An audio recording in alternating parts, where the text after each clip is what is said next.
day, my J-Knights. I'm the Austen reviewer. So for this month's question, we're going to address something that I would have brought up slightly in my last question and answer video, but I didn't address at that point in time, and I thought I might. And that is, when exactly did the Regency take place?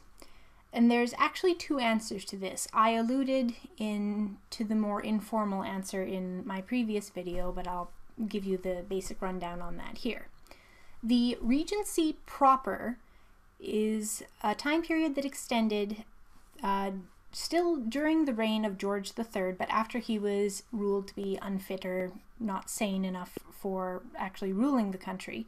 So there was a time when his son, who would be George IV, was ruling while his father was still alive. He was the Prince Regent, that is why it is called the Regency. This took place from about 1810 or 1811 until about 1820. So if you're going by the historical, when the regent actually was the ruler, and hence the Regency, that is the most pure time period of Regency England. You'll actually note there that a lot of Jane Austen's life, and even most of her writing, was done previous to or in the very, very early part of the official Regency.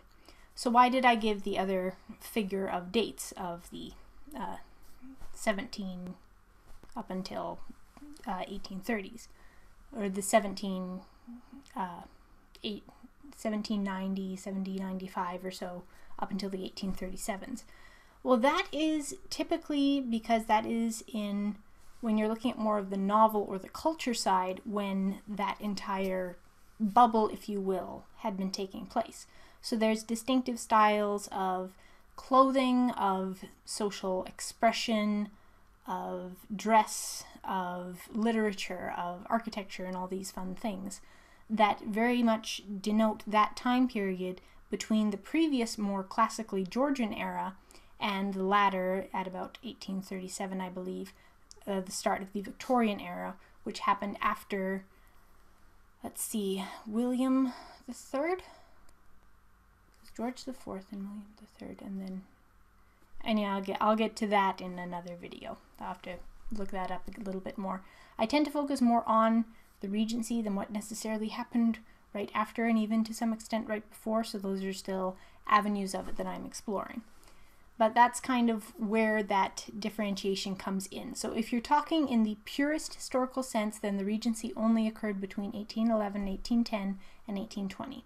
But if you're talking to most Regency enthusiasts, they'll usually count that as being 1790 up until about 1830 as kind of the latest, or up to 1837. So thank you for joining me. I remain as ever until the next time we meet, the Austen Reviewer.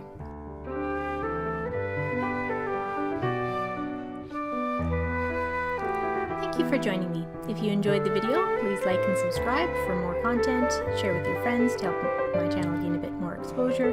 I would appreciate it if you would have a look at my Patreon. It's not required by any means, but it does help to support me and just allow me to make more of these videos and put them out on a more regular basis. Thank you so much for watching. I will see you next time.